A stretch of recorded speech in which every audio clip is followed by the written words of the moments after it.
So hi everyone, welcome to Architecture in the Den, and today Sara Kolata has joined us. So Sara, would you like to introduce yourself? Yes, with pleasure. Thank you so very much for having me at Architecture in the Den. I've been listening to some of the talks and it's really exciting. Woo! Yes, so thank you so much. So yeah, my name is Sara Kolata. I'm an architect and I'm also a digital transformation specialist. And I basically what that means is I help architects get digital. And no, it's not all about social media. It's really more complex than that.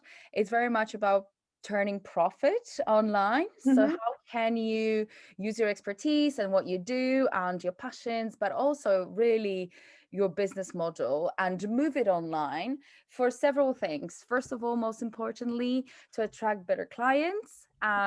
Then essentially also start working on more interesting projects. So building a community and doing what you really love doing, which is, just those projects that help your business grow and the design projects that you most enjoy working on. And then lastly, it's really about taking your career in your own hands and saying, you know what, the digital world gives me all these possibilities, and I know how to direct it now to self-publish my research or to build a community, to get a higher following, to really control the message that I put out there, etc. So really, this is kind of in a nutshell what digital transformation is and what I work in. And I'm really excited to tell you a little bit more in this podcast about this. Brilliant. So Sara, why do you think architects need to transform how they operate? Well, just like I mentioned a little bit in my introduction, I think that it's really important to realize that our world is changing. Really, we're evolving and we're definitely in that stage where not only our attention gets bombarded like a million times a day and we Mm. think so fast, we develop faster, but also there is more possibilities available to us, and growth is no longer what it used to be 10 years ago, especially in business. And so we have to realize that certain vehicles are there to transform the world. And if we don't adapt, it's as if we're missing on the greatest opportunity. When we think about business, we really want to understand like the environment that the business really gets nourished and grow in, right? And a lot of times I like to say that like the internet is a very nourishing environment, and generally the digital world with the technology that obviously facilitates that, because certain things that we would pay a lot of money to happen, or we would have to create the right environment for it to happen in the analog world, now can be done very cheaply and very quickly and very easily. And so that gives you a lot of control of basically these processes that before, if you wanted to advertise, for example, you would have to maybe buy a billboard space or maybe go door to door and put leaflets in, or really create a happening and event for people to know that you even started a business in your area.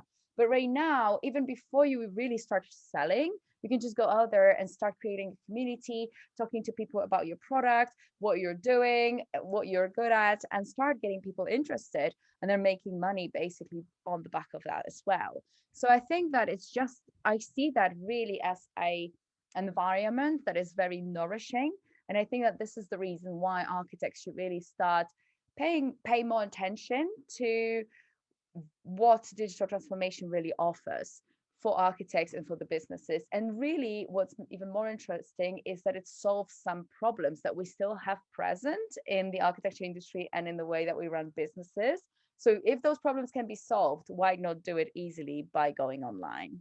So you talked about advertising. How else will digital transformation transform business? Sure. So, like, basically, if you think about it, it's really about like what advertising is about sending your message and putting it in front of the right audience.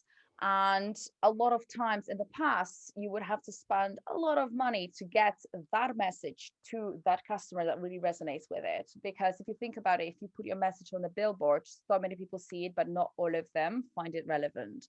Now, when you're online, you have a completely different ability to basically reach directly the people that could potentially be interested in what you're doing. Why? Because we've got loads of forums, we've got loads of groups, we congregate by our interests, our hobbies, our topics of discussions, different events we attend. So the moment you start understanding where that audience is, you can basically put your message in front of an audience which is 100% responsive. They may not buy into what you're selling, but they will listen because they're interested in that. So that's a huge win in the first place. Basically, it's already a benefit. Yeah, so I was thinking, I mean, digital transformation, we use it in Pride Road internally with CRM systems. So for us, we use digital platforms for sort of kind of intranet, systemizing processes, client data, so we don't lose any information whatsoever. So do you get involved in that side? Absolutely. It's definitely a part of it. So on the front end, I would say it's all about lead generation. And that's like a term which maybe not everybody understands out of the marketing realm. But what that means really is reaching out to the right customer and bringing it through the door, bringing that person through the door into your message or your business, or the value that you provide may not yet be paid value, but at least it's something that these people will be interested in. So it might be, for example, your newsletter, your monthly, email campaign, or it could be webinars or a conference, or maybe a viewing somewhere, a physical event. But then eventually, as you start collecting data, and if there's, especially in volumes, what you want to do is, like you mentioned, not only categorize, but also really keep track of who is interested specifically in what. Do they want to, for example, work with you directly? Do they want to sign up for some courses? Maybe they want to learn from you, or maybe they want to hire you to work for them and do a service, perform a service for them. And so there's all these different levels of business and how you make money. And so you start aligning your business model accordingly to the different things that you can also offer. It might be a book, it might be a mastermind, it might be an online course, or it could be, for example, actually working with someone one-on-one. And so if you are dealing with volumes of people like that, that's where you go into CRM systems. And really what that is you have all the data of your customers and the information of what they're interested in, what they're buying, who they are, whether it's a male or female. Is it an architect or someone who wants to be one? Could it be a potential client who wants to hire you for a design?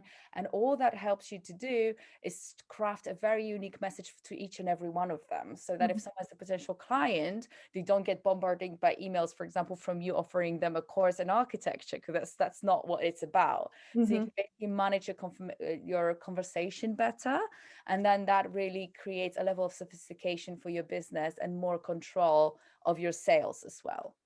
And within the CRM system at Pride Road, we have a series of automations that go out and take customers on a journey, so they get certain automations at certain stages.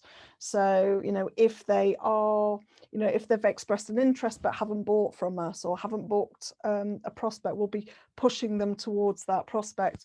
And we send out maybe 7 messages at each stage along the funnel. So from a lead to a prospect to a workshop, and then a workshop to a project. And then it's just keeping in touch and providing kind of rich content for them, just to keep them engaged and to tell them what you're doing.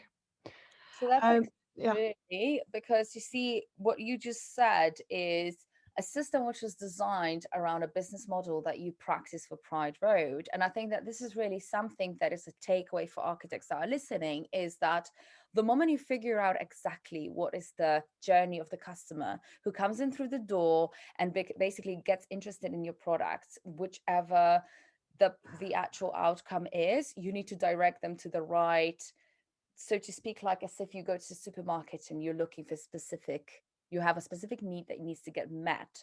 You don't want to go to the wrong aisle, right? So what automation does, it directs the customer exactly where they want to go, and also encourages a sale a lot of times. And so I think something that is a takeaway from this for architects is, every single time you work with CRM and you organize all the information, the data of your customers, you can really automate the sales. And so that also helps you monetize. And so this is really where the secret is of making Mhm. money and going online really with your sales systems and automation. Obviously, scaling up is another big thing as well, because it helps you to sell products or help your customers and provide that value without having to send an individual person along the whole journey of the customer, and help them grow or navigate through the sale. You just have basically a series of emails or websites doing it for you. Absolutely. And for us, we deal in sort of quantities of clients.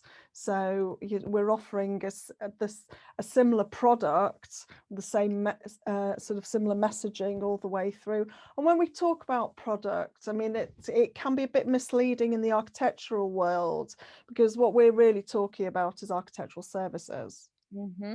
But it Yeah. could be, a physical product, but, really Trading.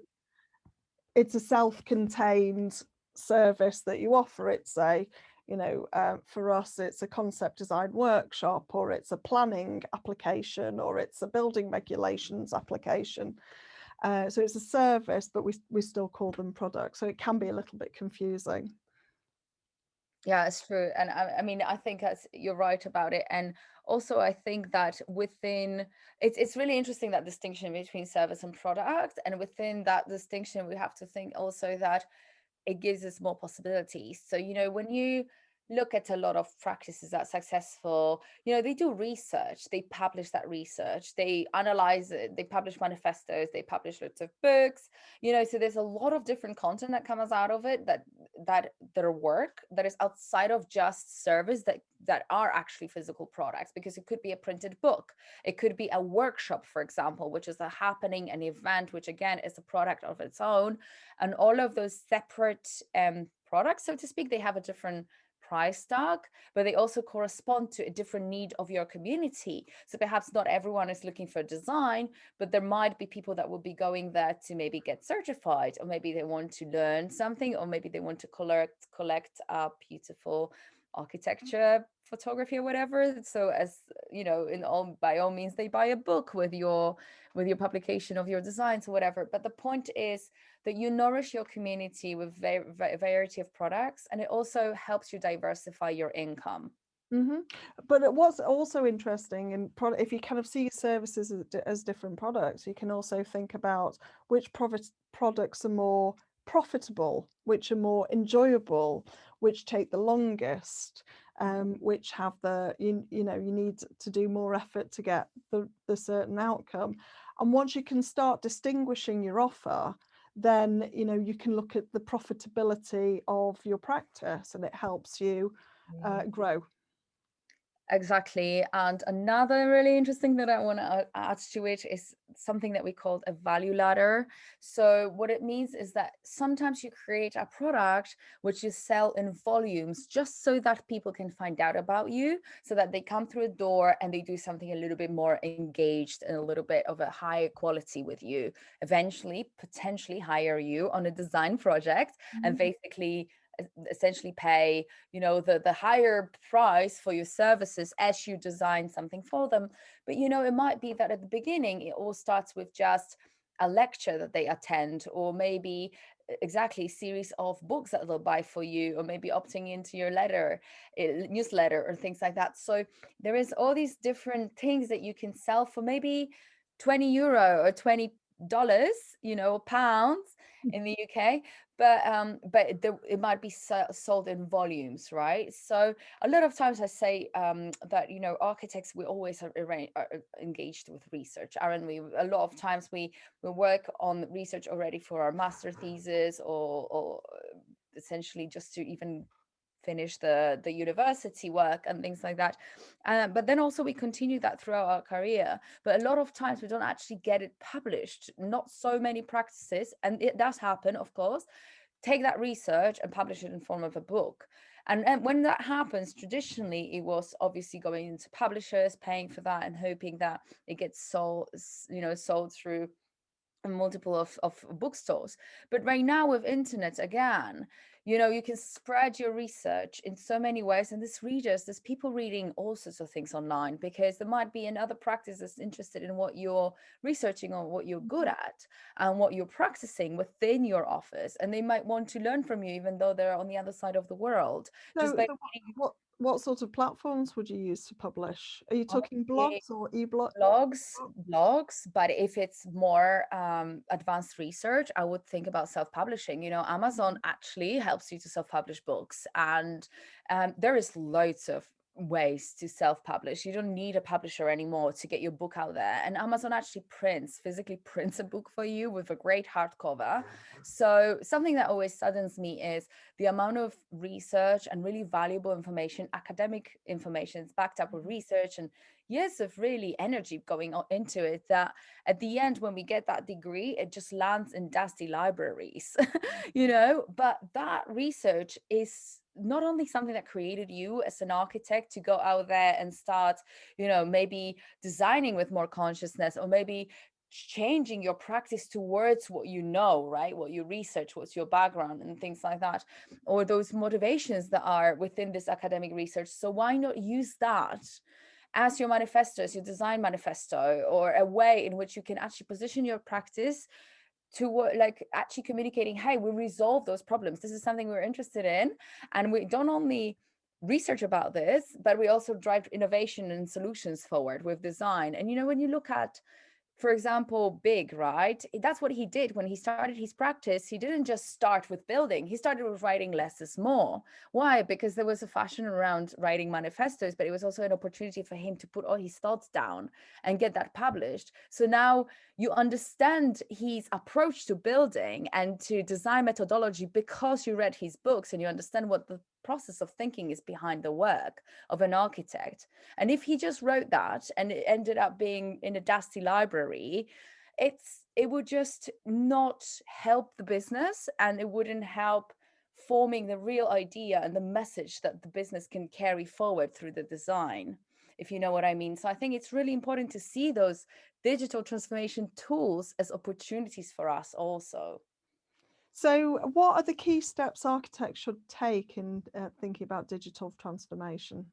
Oh, really so much. I think at the beginning, I would start with really revisiting all your social media platforms and Hmm. looking at it, not from a perspective of, do I communicate to another architect who I am? Because, you know, a lot of times another architect will know what it means that you worked for OMA or UN Studio and all these studios, but your client might not know that that was something significant, because by all means the client may not actually be interested in architecture, so they might not know exactly like that it's a significant, for example, studio where you practiced in the past, right? And that you carry all this in, for example, experience. Like if you worked for Zaha Hadid and you're really good with parametric design, that may not convey as a message to a customer who lands on your LinkedIn as they see, for example, your you know, your journey through your career. So what you want to do is really think about who you mostly care about receiving this information, and then you use that basically to navigate your message that you put in front of your audience. Stop thinking that you're promoting yourself to other architects. Start thinking about your client and what they want to know about you. And a lot of times it's, how can you solve their problems, and how do you want to make them feel safe about the services you provide, or, you know, working with you basically. So how can you communicate that? Start there, and then go on your LinkedIn, go on your Instagram, go on your Facebook page, or whatever you use to communicate your business, wherever you have business profiles and personal profiles, and change that message. That's where I would start. And then I would look into ways in which I can diversify my income, because I just believe that nowadays relying 100% on making your income via providing design services is no longer enough, you know. And it's like keeping all your eggs in one basket and running through the field just hoping that they all won't break. You know, you have to diversify, and if you don't, people around you will, and your competition will become unbeatable. Basically, that's the truth of the matter.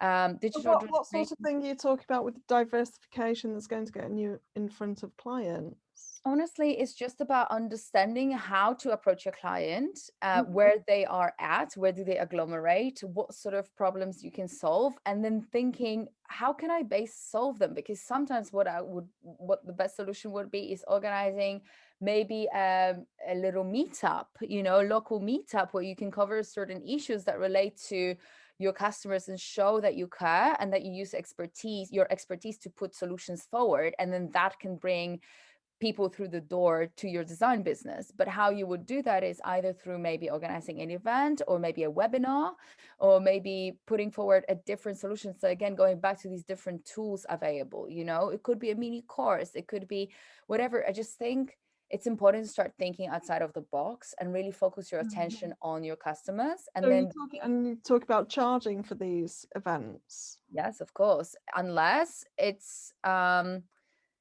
it's a good business strategy not to, Okay. because the moment you bring people through the door and you get that interest, that you're in it to win the bigger game, which could be selling your design services in this case. So I think that one of the important things to understand is that digital transformation is not about tactics. It's not about, hey, I've just learned that there is a blog, I'm going to start becoming a blogger and writing a blog. You need to start using those tools depending on what you want to achieve within your business structure. So it goes back to how you structured your business and what's the best tool to use in order to get out to people rather than you doing it all, What sort of platform should we be looking at?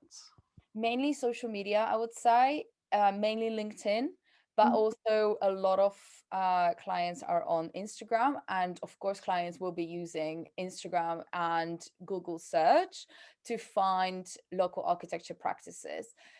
Something that is a bit paradoxical is that a lot of architects are believing that they should get published in magazines because they think that this is like a status and that's where you get your work out. But mind you that many clients do not read design magazines. They Mm. just don't. Yeah. So if you actually are strategic about it, you probably would go more into the type of papers that your clients actually read rather than architecture Yeah, type. we recently we were in the Saturday Telegraph There magazine. you I go. don't Yeah, know. brilliant. Yeah. Yeah, like I about 6 months ago, I had a conversation with one of the heads at Gensler, Mhm. and he said that basically one of the really like interesting points of for them of marketing, and they have whole teams basically hired for that, is that they don't care about being published. They don't go out there to put press releases down to get published in design magazines. They go to the Times, this is basically the relationships with the press that they really develop. And that's just interesting for all of us to think, because it kind of goes against what we're taught and what we usually think is the So right. so you need to be thinking, what magazines do our clients read? Do they read? Exactly. How Yeah. has that newspaper got an online presence? Is that online presence searchable? Because Yeah, if it's just one article in a newspaper and then it's gone and it's only in hard copy, who's ever going to see it? absolutely. Yeah, exactly. You got it. And this is really the key point. So you just think you just have to be strategic, and that really applies to everything. If you decide Mm. to self-publish, which means you put your information out there to Instagram or other social media or writing a blog, think about how you can position that content in front of the right community that you want, to read it. So interestingly, I've got 4 clients whose projects have got Instagram profiles. Projects, individual Actual projects. projects, yeah, yeah. So Uh, like Little House on the Bollin or Geddes in the Terrace. okay. And it's really cute because they tag me in. Yeah.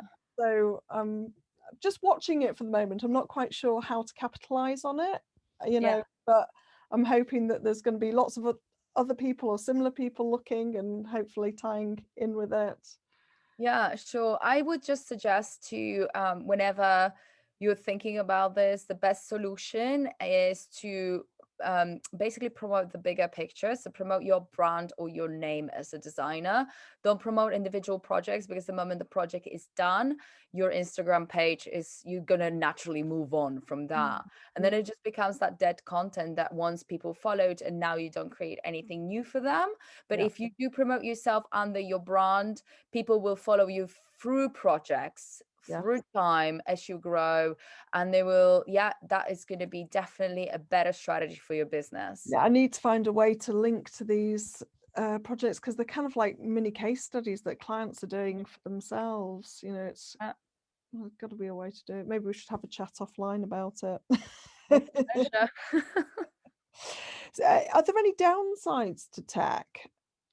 Absolutely. I mean, loads. To tell you a secret, I have no personal profiles, and I do not have a personal, a personal Instagram or Facebook, because I just do not think that. I just see all the, obviously the overload of information and all the different aspects that it carries, like, where my attention goes, how do I spend my days. So I use Messenger to communicate with friends, and all the rest are my business profiles. And I really strategically think about all the content that I put out. I plan my day and my weeks and my months accordingly to what I want to put out, how I want to form my message, and basically I consistently work towards that, because I see that as growing my business. But I don't do that for personal reason. In fact, personally, I really like to disconnect from technology and just be in nature.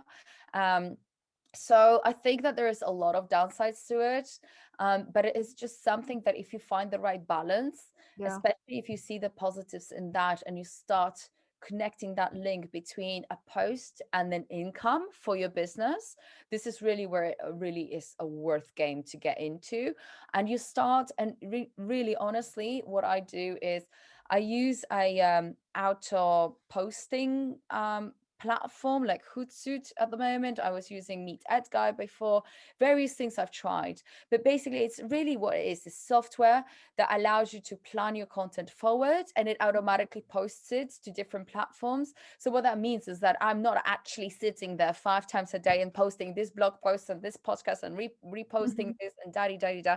It's all being done automatically. And so I just sit down maybe once a week and put everything there, and then that's it. I might just log back in to see the comments and people engagement, but I'm not plugged into social media 24/7. That's not how I want to live my life. That's not how I want to lead my business, even though it's fully digital. So I think that you can find your own balance, and you should protect your brain and your creativity from the overload of social media and the control that's there. I really think that's important.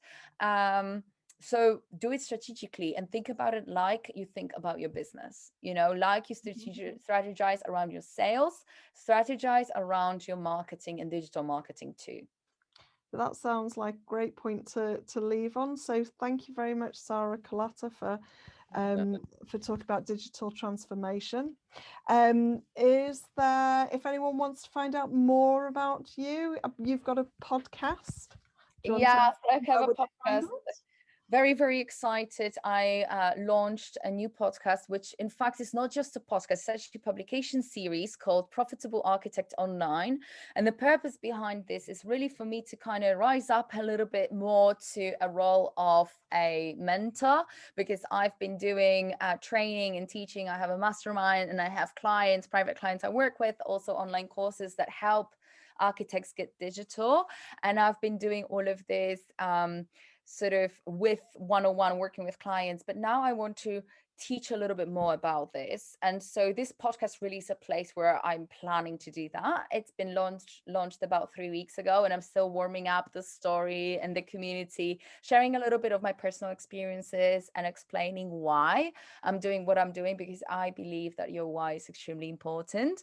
But I do plan to deep dive into tools and techniques and tricks of digital transformation that you can use to really scale your business and start thinking profitability as an architect, leveraging the digital transformation techniques or world or and so technology. And so I really encourage you guys to follow me on Sara Kolata, and that's everywhere. You'll find me on LinkedIn or on YouTube. If you type in Sara Kolata literally into Google, you'll find me.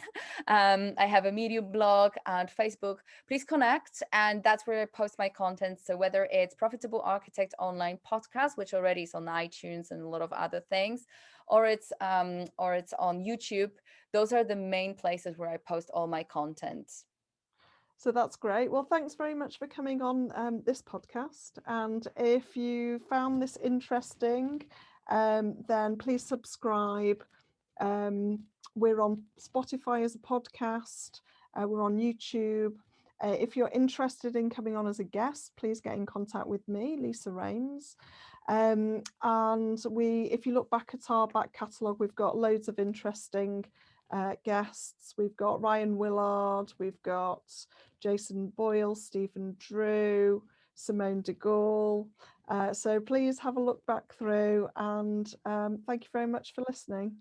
Excellent. Thank you so very much as well for inviting me to be a part of this.